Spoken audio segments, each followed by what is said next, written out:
This is the BBC. Thanks for downloading this episode of In Our Time. There's a reading list to go with it on our website, and you can get news about our programmes if you follow us on Twitter at BBC In Our Time. I hope you enjoyed the programmes. Hello, Immanuel Kant, 1724 to 1804, was one of the great thinkers of the Enlightenment, an age in which reason was the dominant force in philosophy as it was in science. Rather than relying on emotions or faith, Kant argued that the best way to distinguish right from wrong was to be rational. He argued that when someone was doing the right thing, that person was doing what was the universal law for everyone. This idea has been influential on moral philosophy ever since, and is known as a categorical imperative. Taking this further, Kant argued that simply existing as a human being was valuable in itself, so that every human owed moral responsibilities to other humans, and was owed responsibilities in return, a fundamental aspect of modern human rights. With me to discuss Kant's categorical imperative are Alison Hills, Professor of Philosophy at St John's College, Oxford, David Oderberg, Professor of Philosophy at the University of Reading, and John Callanan, Senior Lecturer in Philosophy at King's College London. David Oderberg, can you give us something of Immanuel Kant's background? So he lived what we would regard as a fairly conventional academic life, a typical kind of professional philosopher. He wasn't promoted until quite late in his career, in his 50s, before he became a full professor. He was born into fairly, modest but reasonably comfortable means of a harness maker and a mother to whom he was greatly devoted. He had an education in a pietist school, the Collegium Fridericianum, which emphasized kind of evangelicalism, fundamentalism, rigorous morality, personal Christianity, and so on. He rebelled against that. He did not like it. He found it quite stifling to his independence of mind. He went on to the University of Königsberg to study. Before that, he'd been a private tutor at various wealthy houses and so on, families. Went to the University of Königsberg, where he spent the rest of his life. Is in East Prussia, now part of Russia. And as I say, he was there the whole time, starting off as a lecturer, lecturing on science, mathematics, geography, geology, everything under the sun, but philosophy was his main interest. Let's just for one second go back to this religious. He was in a sect called Pietism, which was a branch of Lutheranism. Can you just say a little more about that? Because I think it is germane to the story. Very much so. So Lutheranism was the kind of the orthodox Christianity of Germany. Pietism had developed really during Kant's time and a little bit before that, under a number of notable kind of German theologians, evangelicals, who felt that the orthodoxy of Lutheranism was too rigorous, too stifling, it was too dogmatic. It was all about the pastor giving the sermon in the church rather than about personal Christianity and personal morality. So it was a kind of an enthusiastic movement, enthusiastic in perhaps a good, or for Kant maybe not a good sense in certain respects, but it very emphasized personal family morality, personal Christian living, rigorous morals, and it was quite, what we might call a fundamentalist, or at least a strict reading of scripture, and so on. Heavily influential on Kant, at least in his personal outlook, not necessarily in his philosophy overall. But maybe in his personal outlook, believing that he or the Pietists themselves had a direct connection with Christ. Mm-hmm. So that's a big thing to have, isn't it? It is. It's not something that he felt, though. So as we'll see, perhaps, his own attitude to religion is very different from the Pietists. So although I think he inherited their kind of staunch attention to morality and personal rigor and abstemiousness and frugality and so on, which he lived to the max in his life, nevertheless, his own attitude to religion was not exactly one to which the Pietists were particularly fond. I just think the autonomy issue might derive from that in some way, but we'll come to that. Perhaps. Yeah. He became a moral philosopher. What's a moral philosopher? A moral philosopher is a philosopher who studies that branch of philosophy called ethics or moral philosophy. There we're concerned with concepts of right and wrong in the moral sense, not just right as in, what's the right wallpaper for my bedroom, but morally right. What are the right actions that we should carry out? How should we act towards other people? Even how should we act towards ourselves? How should we develop our character? What is the concept of moral obligation? What are the grounds of right and wrong, morally good, morally bad, and all those moral concepts like praise and blame, admiration, condemnation, and so on, which we use in our ordinary life. Was Alison Hills, was it a body of work to which he could refer when he turned his full attention to moral philosophy? So while he was studying at the University of Königsberg, as we've heard, the main philosophical tradition that he was sort of taught under was a sort of rationalist one. So this is a big strand of the Enlightenment. You were saying the triumph of human reason. And rationalist philosophers were extremely optimistic about what human reason could tell us. They thought that we could think for ourselves and we could come up with knowledge of God, of our own souls, of our freedom, and of what's morally right and wrong. So Kant was taught in this, but there were some criticisms of it, some sort of technical criticisms of how that might work. But he was also very influenced by a couple of other philosophers who were also philosophers of the Enlightenment, but much more sceptical about the powers of human reason. So one of them is Hume. So Hume had ideas both about theoretical reason, about these ideas about knowledge of God, and thinking that human reason was just much more limited than the rationalist philosophers thought. We just cannot prove the existence of God. And much of what we think of as our knowledge of the world is actually instinct or habit, and we don't know what the future will be like. There's lots of things that we just don't know. In ethics, Hume thought that human reason was just not a powerful thing at all. It cannot be practical. It cannot tell us what the right thing to do is. He calls it the slave of the passions. Right? It's pushed about by our desires. It can tell us how to get what we want, but it can't tell us what we ought to do.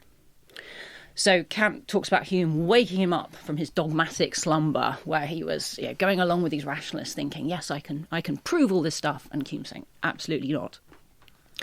The other philosopher, again, sceptical about human reason, but in a very different way, is Rousseau. Now, Kant says Rousseau's this huge influence on him in his moral philosophy, ideas about equality of humans that Rousseau emphasises, ideas about reason being something that can be kind of destructive or problematic.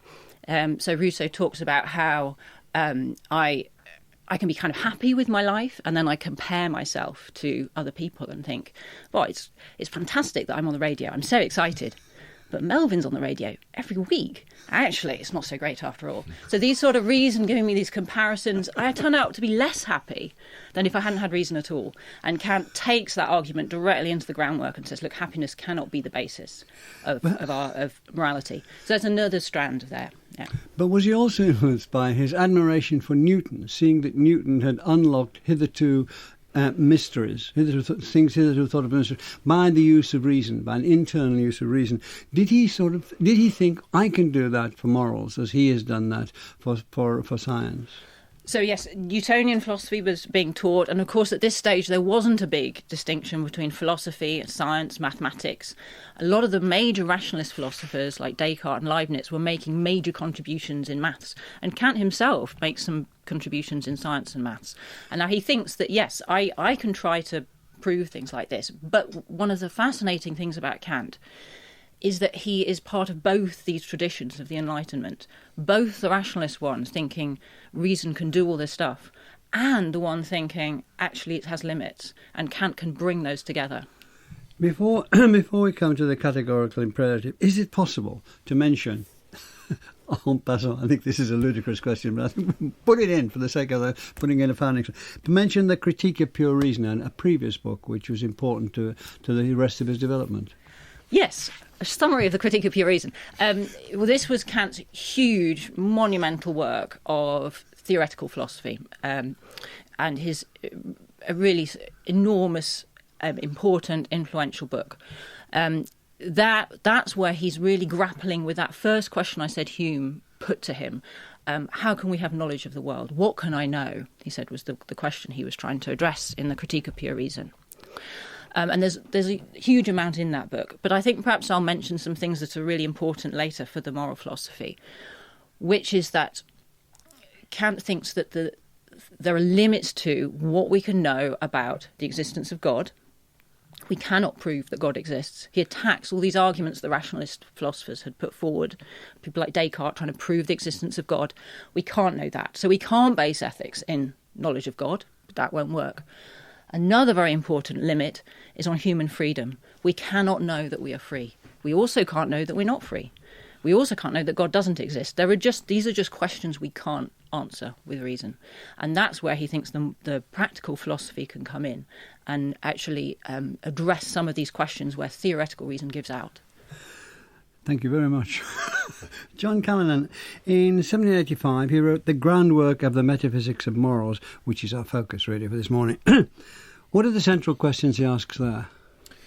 As Alison was saying, Kant is trying to extend this Newtonian analysis into philosophy, and in The Groundwork, he's trying to extend the use of reason to the questions of morality. The two central questions are, what is moral value? Is there such a thing, and what is it? How would we define it? And once we've defined it, is it possible that we might even realise it in our day-to-day actions? As we've heard, he was very much influenced by Rousseau, who thought that moral achievement isn't difficult. The ordinary, uneducated peasant knows right from wrong. But how then can we explain that? And his core idea that he begins The Groundwork is that you have to look to the subject and to the subject's will as the source of moral value. The subject being the argument. The subject being the individual. We can look to every individual and see that every human being who has a minimum of rationality has the resources to discern right from wrong. His question is, what is moral goodness? Moral goodness, he says, has this character of being unconditional. There are many things that are good. An umbrella is good for keeping dry if you have that desire. But we think there's a different category of goodness, such as actions like refraining from torture, which are not just good in this or that circumstance, but are good in every circumstance, for every person, always. He calls these unconditional goods. So if there is morality, it's something unconditional, and he wants to know, what is that? His answer is the only thing that can be a source of unconditional value is a good will. That is, the individual subject's own capacity to form their intentions and plans to perform actions. And he's got a quick argument for why this has to be the case. He thinks there are lots of goods, as I've mentioned. You might have strength of character, you might have intelligence, you might have wit and imagination. But you can use all these goods to evil purposes. You can use your strength to bully, you can use your wit to humiliate. If you don't have good intentions, if you don't have a good will, then all these goods become bads. So the only thing that remains constant is having good intentions. And so he locates the will as the pure focus of morality. So he has will and intentions being the same thing in a way? Sort of. Will is your capacity to form intentions, to perform an action and commit to them. They're your plans. They're the reasoning that you've engaged upon in forming those plans. So where does that take him? Where that takes him is the idea that there's an inward turn. We're not looking for moral value now out in the consequences of our actions. We're not looking for moral value in a divine lawgiver or something like that, or in conventional values. We're looking for moral value inwardly, which is akin to the Lutheran background. We're looking for that very personal, authentic, moral, sincere activity. The question is, if we're now turning towards the subject and their own reasoning processes as the source of moral value, how do we get to objectivity? How do we avoid the consequence that all our reasoning is merely subjective? And it's for that reason that he wants to appeal to the categorical imperative as a way in which a subject can nevertheless realise objective truths. So how does the categorical imperative come out of that? How does he define the categorical imperative from the idea of goodwill? It's a good question. There's a transition he makes. The first thing he notes is it's not just enough to do the right thing. It's not just enough to have a plan to do the right thing. You've got to do the right thing for the right reasons. He uses an example of a shopkeeper who doesn't rip off his customers. He keeps his prices the same for everybody. That's the right thing to do. But what has been the shopkeeper's motivations? His motivation is, if it got out that I was ripping people off, I'd be ruined. So it's very just prudential reasoning. However, another shopkeeper might keep his prices the same price simply because it's the right thing to do. It's the fair policy. He makes his decision on principle. And that's the core idea, that you have a goodwill if you choose to do the right thing, and your reasoning process has been, I've chosen to do it on the principle that it's the right thing to do. David, would you like to develop the categorical imperative a little more? So I think there's one way of looking at when one reads Kant, there's the kind of exoteric and the esoteric in Kant. So the exoteric is really what John was talking about, doing things for the right reason, not ripping off your customers simply because it could lead to you being bankrupt or something like that. But really the kind of, as it were, not, I would say the esoteric, the deeper motivation in Kant is this idea that morality has to be pure. It has to be purified of anything contingent, anything empirical, anything to do with personal happiness, personal desire, and even things that we normally regard as moral, such as love, sympathy, benevolence, desire for the welfare of others. Things which we normally take as moral philosophers to be central to morality are absolutely contaminating for him of morality. Morality has to be decontaminated of anything that is conditioned or empirical or contingent or just in the world. How does he do that? How does he do that? So what he says is, as John was saying, the only thing that for him is absolutely unconditionally good is a good will. What is a good will? It's not quite the same as intention. The good will is the subject as the internal, the subject as the personal legislator of morality. So if the person thinks, if I do this and everybody does this, we're okay. It's a big judgment to have to make, isn't it? You're shaking your head. I'm not surprised. It is a big judgment to have to make, but he tries to do it, right? He gives examples, right? So the first formulation of the categorical imperative, act only on those maxims or principles which can be willed to be universal laws of nature for all rational beings, not just humans. Kant dabbled in the idea that there might be rational beings on other planets, actually, in his early writings, right? And it comes stick here, it's enough, really. Yeah.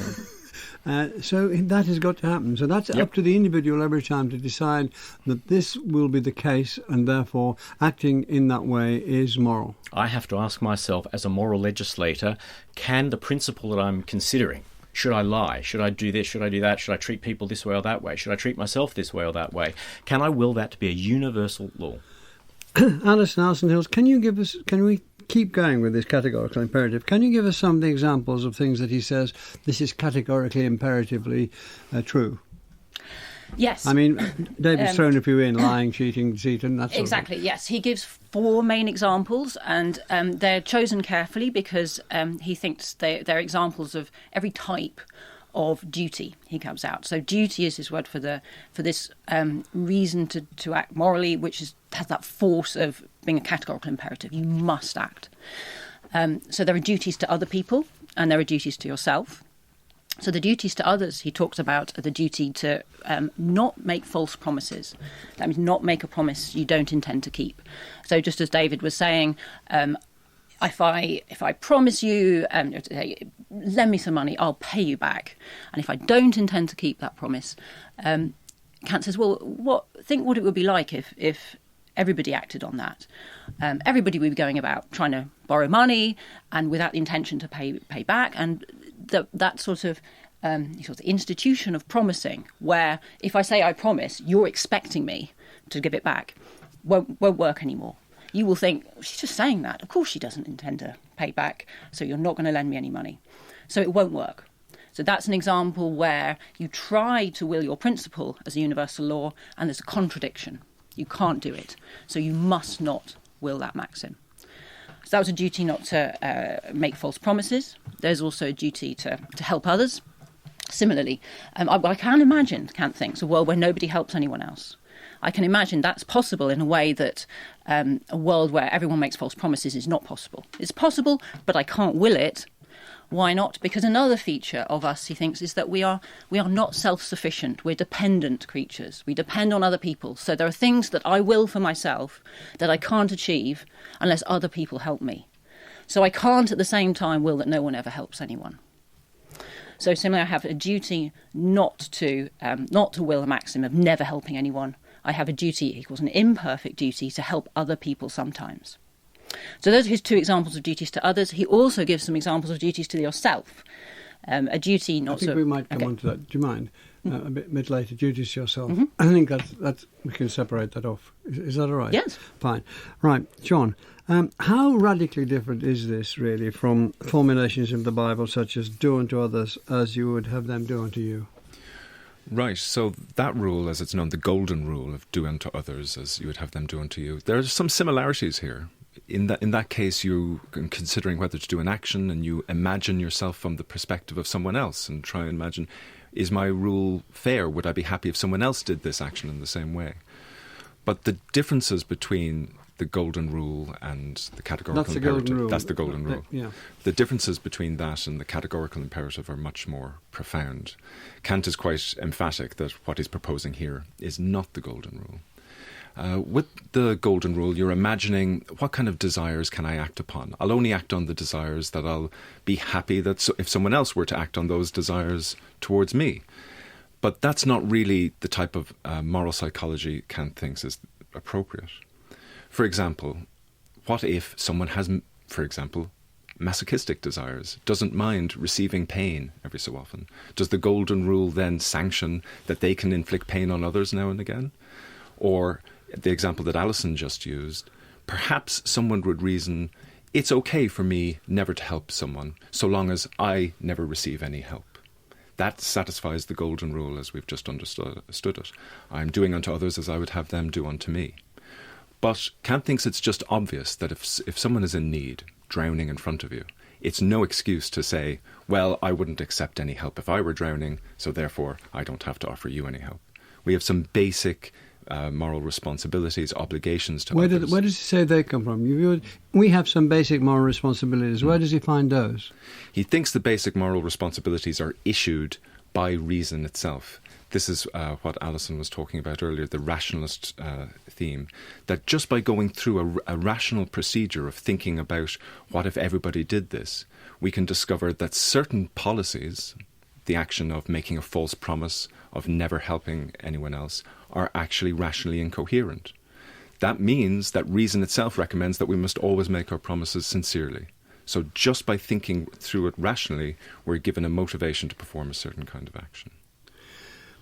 What does he put in place that says, this is why, therefore, you should follow reason at all times? I think that Kant is starting from an assumption that we all have some rational capacities. We use reason, we trust reason as when we're reasoning whether to take an umbrella out with us, whether we're reasoning how to go through our day. We use reason in many different ways, and we think that it's a reliable capacity. So we do rely upon it in some contexts. The question is, are there moral contexts where we can use reason? And Kant wants to say, if you believe in reason at all, then you can see that you can use it for moral reasoning also. I'd like to come to David again now, but on the way, passing between you two, you could say the 20th century was, if it's marked by one thing, it was marked by massive unreason, right, left and centre. David, where's God in all this? Good question for Kant. Not sure. So just to give you a little bit of biography here. So some of his early biographers were convinced he was an atheist. So Hafner, for example, one of his earliest biographies, says it's absolutely unquestioned Kant was an atheist and that his protestations in favour of belief in God and so on, or rational faith, as he calls it, in God, were just protestations.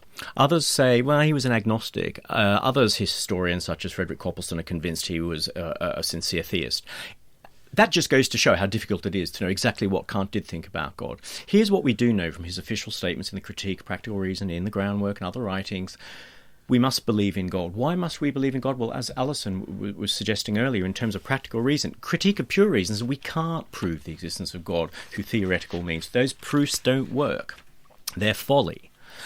But we don't want to give up on God, as it were. So where do we find a foundation for belief in God? We find it in morality, in duty. This duty that he rhapsodizes about in the Critique of Practical Reason, particularly, the starry heavens above me and the moral law within me. There's this pure, unadorned moral law given to us from somewhere. Well, how is that possible? It's possible on a number of postulates. One, that we're free, where we're able to legislate for ourselves, that we're immortal as well, he thinks.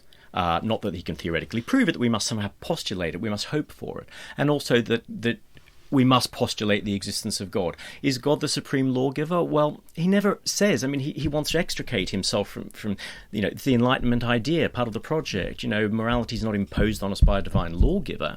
But somehow God is the backing. And I think maybe one of the most helpful ways of looking at it, and it may be incorrect, and Alison John may completely disagree with me on this, it's just my take on it, I think he identifies God with the moral law. I think he thinks God is the moral law.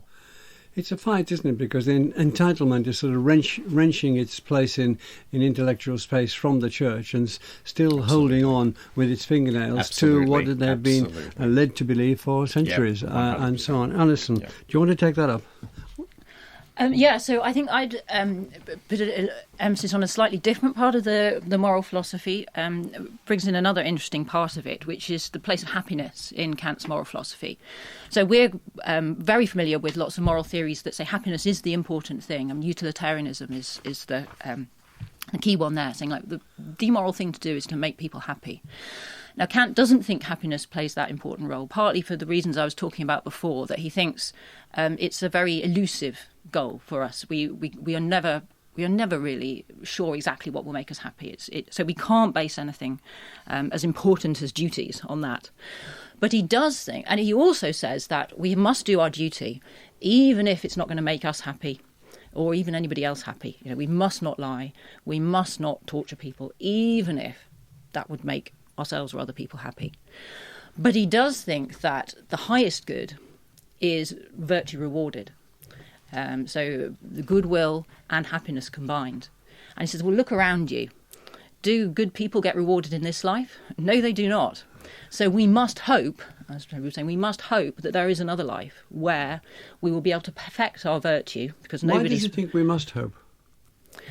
He thinks that, well, this is one of the hard questions. I think he thinks that it would just be too depressing if it wasn't true, and it would undermine our motivation. So his official line is that we are required to do our duty, even if it's against our happiness or against what we want. Why does he think that?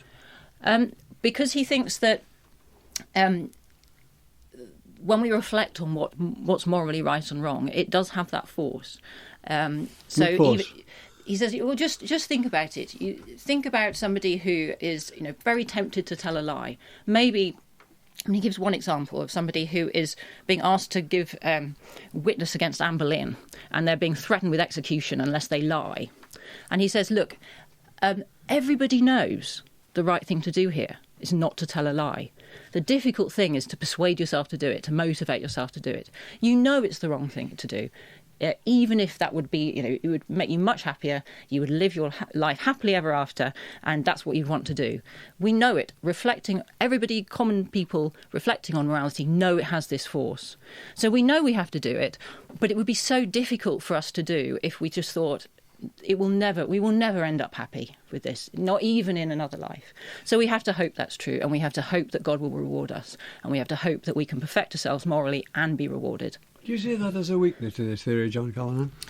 I think it can seem that Kant's whole theory is an apology for a certain Christian worldview at some point, that we see that we have these duties, we owe them to some force, we want to strive against our desires to do what we want to do through some higher authority figure, and that we then end up searching for some narrative that can explain that. But wasn't his idea that we did it not because some higher authority figure, but because some inward authority figure that somehow had accreted to us, and he doesn't say how, this notion of reason. This was part of what we were. We were reasonable, rational persons, and when we used that, we got to the basis of what we could and should do.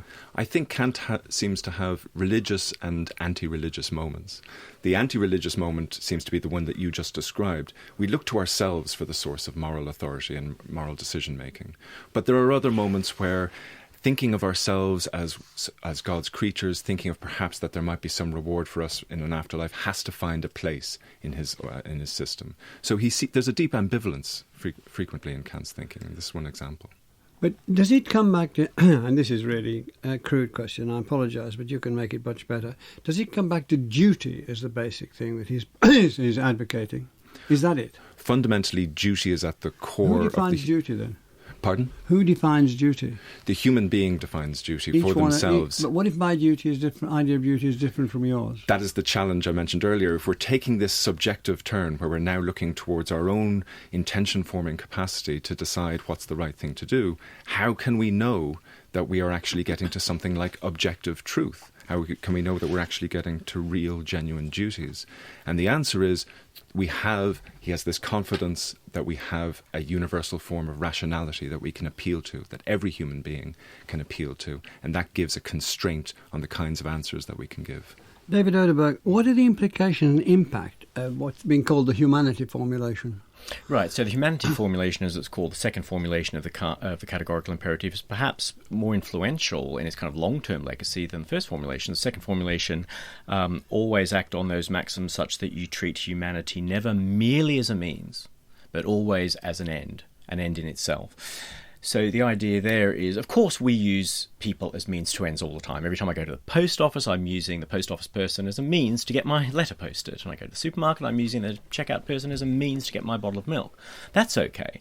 But what Kant objects to is the idea of using other rational beings as pure means to our own ends. So the kind of, I guess, to put it in some contemporary jargon that he wouldn't have put it in, the kind of exploitative behaviour which treats people purely as objects for the furtherance of one's own ends. You can see immediately, without any further interpretation, the influence of that kind of idea, the notion of dignity, which he goes on and on about. He's one of the premier kind of emphasisers of the concept of human dignity. Just being a human being. Just being human makes you a rational being. Just being a rational being, and we are rational beings, makes you an end in itself, to be respected absolutely. Yeah.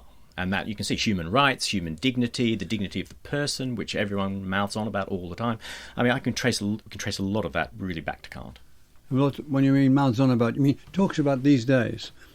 Did he introduce it or did he develop it? Or people taking his views and developed those? Well, I guess it depends what area you're looking at. So, for example, if you take political philosophy, I mean, Kant wrote some famous works on cosmopolitanism and world government and perpetual peace and the abolition of war and all that sort of thing, and a kind of universal religion through reason alone, this kind of Enlightenment humanistic religion that didn't pay heed to any kind of actual authority or revelation or anything like that.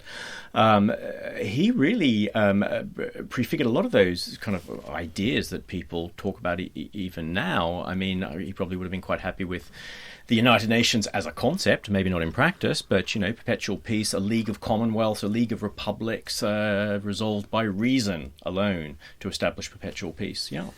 Alison Hill's perhaps right of sequence in the groundwork of metaphysics of morals, but how free are we? How free are we to act morally?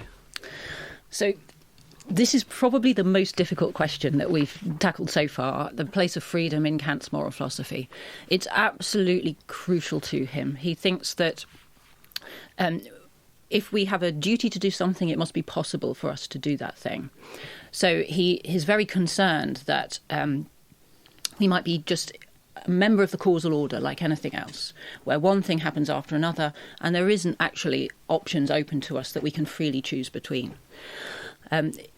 So that's one really important strand of thought. Another really important strand is that one of the grounds of the value of the will, the dignity of human beings, is our capacity to act freely, to make choices for ourselves. So in various points, this is absolutely hugely important to his moral philosophy. But as we mentioned before, in the Critique of Pure Reason, he thought we couldn't prove that we're free. So morality is suddenly looking really under threat because we have to be free, but we can't prove that we're free. Is he talking about an internal freedom, as it were? Can you be free while still being held in society's eyes as a slave? I think that he is talking about freedom in the sense of making a choice. So that is a sense of internal freedom. So that would be possible. And so somebody who was held as a slave would still have this capacity to make choices for themselves, to act morally, and so have dignity in his sense. I think it's a different attack that he's worried about, the attack that maybe we're just under normal laws of nature, causal laws of nature, rather than the will being able to give itself a law, the moral law, and act on that. That's what he's worried about. And so in the part 3 of the groundwork, he tries to show that there is room to think of ourselves as free. That he says there's a shift where you think of yourself as acting. And you see, when you act and making a decision, you must think of yourself as having an option. Which brings us, John Callanan, to another formulation of the categorical imperative. It's the autonomy formulation. What's that? That's a very influential formulation. As Alison mentioned, it relates to the notion of freedom. We can't know in Kant's system whether or not we're really free, but we have to presume that we are. And that puts a responsibility upon us when we're approaching moral questions. That responsibility is to decide for ourselves. This was the motto of his famous essay, What is Enlightenment? For Kant, enlightenment is taking on the responsibility for yourself, for your own acts of thinking. It's growing up and not outsourcing moral responsibility to some parental figures, conventional morality, religious figures, but rather deciding for yourself what you think is the morally correct thing to do. And Kant, in the groundwork, describes that as acting autonomously. It is setting the law for yourself. You can't accept moral values from some other external system. They have to come through your own reasoning process, and you have to act as if you were setting up the law for yourself, as in a political state does in a constitution. We will be bound, here he's under the influence of Jean-Jacques Rousseau again, we will be bound by no law but the law that you've set up for yourself. And he thinks this is the only way we can get moral sincerity, authenticity, and a kind of bindingness of our own moral demands. Here, perhaps, we find Kant's anti-religious thinking coming to the fore. It can't be that I perform moral actions because it's God's will, Kant says. That can't be my moral motivation. If it is, then the reason why I'm helping someone who's, say, drowning in front of me is because God would like it. There it seems like my motivation is just to win the approval of some divine parental figure. But that's distorting proper moral motivation. You should help someone in need because it's the right thing to do. Your moral reasoning should go no farther than that. And it should be the right thing to do in terms of your own rational conscience. Just like Martin Luther, who famously said, I can't recant, I can do no other. It's just what I think must be the right thing to do. And Kant wants that return to the subject, say you must set up the law for yourself. That's the only way you can be bound by your own choices. Would you like to take that on, David? Well, I mean, there are so many things that can be said about this. I mean, again, Alison and John, again, may think that I'm kind of over-egging the pudding here, but just, again, thinking about how you would place Kant in the history of philosophy and what this emphasis, this almost fetishization of duty. And, we all recognise there's more philosophers who believe in duties, but there are also other things in morality. There's what's permissible, there's what's admirable, there's what's praiseworthy in matters of degree and so on. There's the building of character. All that, for Kant, it's duty above all else, only holy duty. That is the holy thing. It's Prussianism. And I know I'm probably going to get my colleagues trying to kill me on this one, but that is Prussianism. And I know it's so easy to say, well, of course, duty, so therefore, obedience to the moral law, that's kind of a caricature. I think, whether Kant is the cause or effect of Prussianism in morality, I don't know. A bit of both, probably. But unreasoned obedience to the moral law is absolutely crucial for Kant. So John is right about these external influences of God and so on are completely irrelevant, but unreasoned obedience to the moral law is absolutely crucial for Kant. First you, and I'll come back to you, John. Well, there's lots I disagree about there. I mean, the obedience to the moral law is something that reason gives to itself, right? It cannot be unreasoned. And I would also say that the groundwork does put a lot of emphasis on duty, but other works that Kant writes, particularly the groundwork for the Metaphysic of Morals. He goes on to write the Metaphysic of Morals, and the bit about moral philosophy is called the Doctrine of Virtue, and it's all about these other aspects of character, including the importance of some kinds of love and some kinds of sentiment. And respect is hugely important. I think it's just a mistake to think that all Kant's interested in is duty. Can I just pick up on that? Yeah, please. That's quite true what Alison is saying, and then the later works he does. But then I think, it could be argued that is the dilution of the official theory as found in the groundwork. John? I also think we have to realise that when Kant talks about duty, that's just his name for a very ordinary kind of moral psychology that he thinks everyone does, not just those who've grown up in authoritarian Prussian culture. It's the notion of reasoning and doing something simply because you think it's the right thing to do. That's it. That's all duty. It's not responding to some authority figure. It's responding to the demands of your own conscience. How influential was Kant at the time, and then we'll briskly. How influential has he been since? So let's start at the time. At the time, so everywhere. I mean, his influence is diverse and diffuse throughout the 19th century and beyond. So you find his influence on the Romantics, philosophers in both positive and negative ways. In a positive way, this idea of, and go back to the Critique of Pure Reason, the mind's construction of reality through the imposition of these forms of thought on sensory perception, is something that impressed many Romantic writers and poets. The idea of the human being's own contribution to the construction of an interpretation of reality. In a negative way, some of the Romantic philosophers, like early ones such as Hamann, for example, feuded with Kant bitterly over his destruction of faith and destruction of religion, destruction of any kind of firm ground for faith. He's influential on the scientific revolution, the ongoing scientific revolution, of course, the Enlightenment, the autonomy of reason, the ability of reason to get to the truth, at least of some things, right? So he's influential there. So he's influential on Romanticism in positive and negative ways, on the scientific revolution, and on other strands as well. Alison, anything to add? Yes, I would say straightforwardly in moral theory of how should we treat other people, Kant is still a really dominant thinker in terms of being against that other strong tradition of utilitarianism or consequentialist thinking, which says it doesn't matter what means you take, what matters is the end result, the happiness or the good that you produce. Kant is very strongly opposed to that. How you treat individuals absolutely matters, and so he's still very important as an alternative way of thinking about morality to those sorts of theories. John, do you think that his ideal of this this society of moral people, he ever thought it was achievable? I think he thought it was achievable. It was an ideal that we should be aspiring towards all the time. He's interested, he says in the Critique of Pure Reason, of establishing a culture of reason. By that, he really means that we value reason as the way in which we engage in dialogue with each other.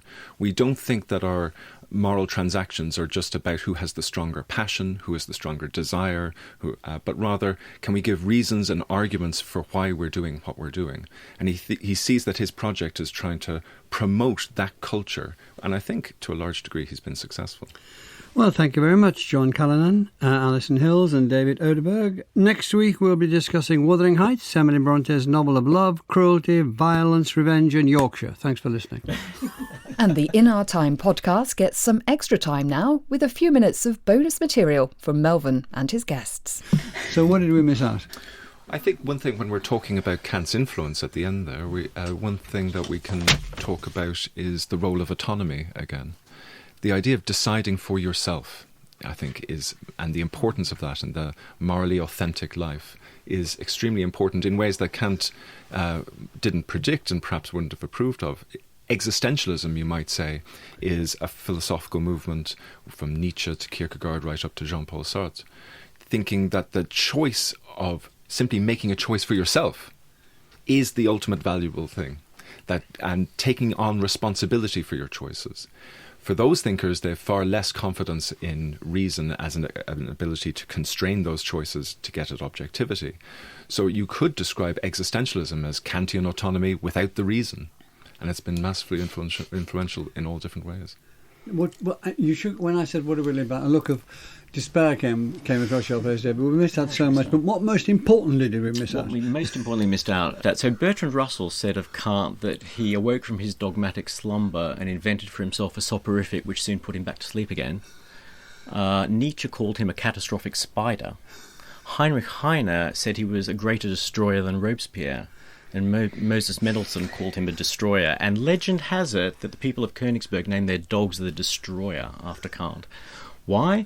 Because I think many people did feel that Kant had destroyed, had wielded a significant attack upon religion, whether it's Orthodox Lutheranism, whether it's on Catholicism, other versions of Christianity, or any form of dogmatic religion. People were worried. Judaism.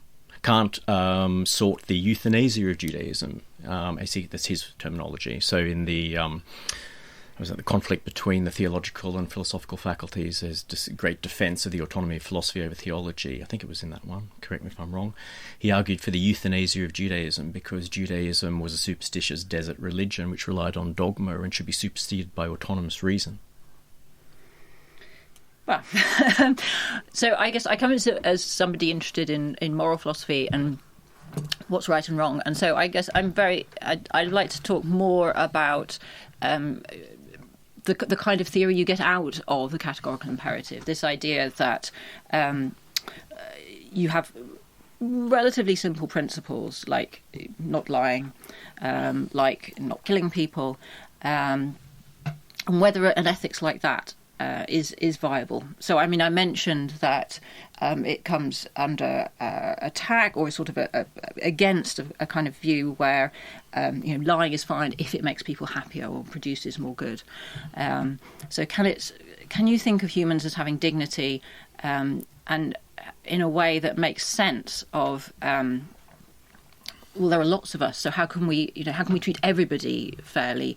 Don't we have to sacrifice some for the sake of others? How do you make it work if you're thinking everybody has this very special value, so you shouldn't sacrifice them for other people, basically? So can you make a viable theory like that? And one of the other so he gives all these formulations of the categorical imperative, and one that we haven't mentioned, but I think is a very interesting one, is the formulation of the kingdom of ends. So he has this vision of this ideal society, an ideal moral community where everyone treats everyone in the right way. So we're talking about kind of a community of responsible adults, basically. And thinks, well, how would they treat each other? What would it be like? Would it be one where you were just trying to make people happy, but you were quite happy to lie? And he thinks absolutely not. You wouldn't be lying to each other. You would be treating each other as having dignity. So he has, it's an inspiring vision, an ideal. And then there's a very big question for Kant and for other people who like moral theories that do this sort of thing. How do you go from that ideal to the real world, where there are people who are doing awful things to each other? How do you respond to evil in other people? And this was one of the big early criticisms of Kant. He's saying, don't lie. But what if there's a murderer coming to your door, asking where your friend is, and making you say something? And Kant says, no, you absolutely shouldn't lie. You should tell the truth. Well, actually what he says is you shouldn't say anything, but you certainly shouldn't lie. And people thought, how can that be right? How can it be right that you're telling the murderer where to go and find his victim?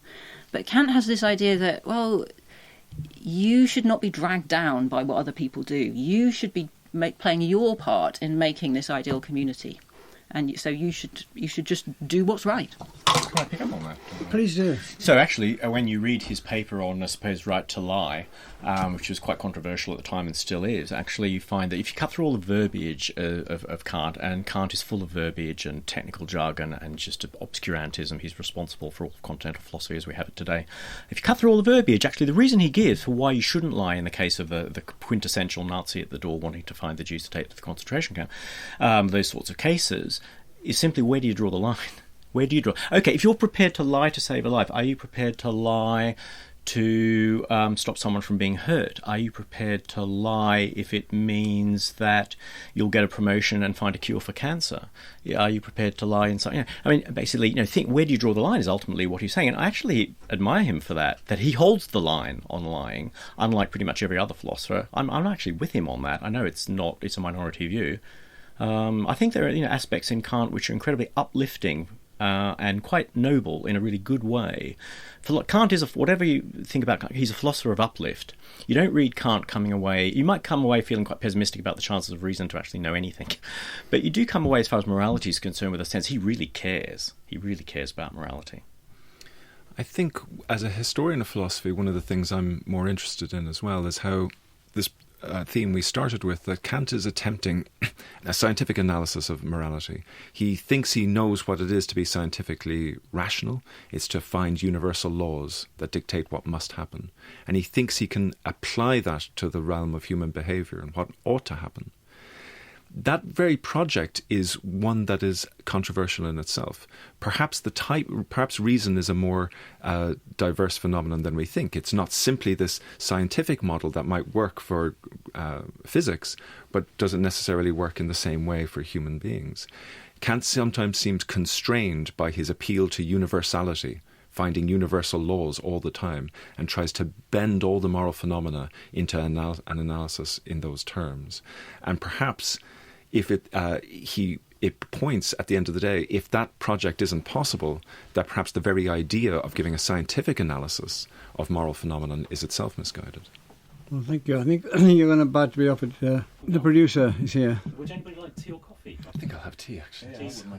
And for more podcasts on arts and ideas from the BBC, follow the link on our website to the best of BBC Radio 3's Free Thinking programme.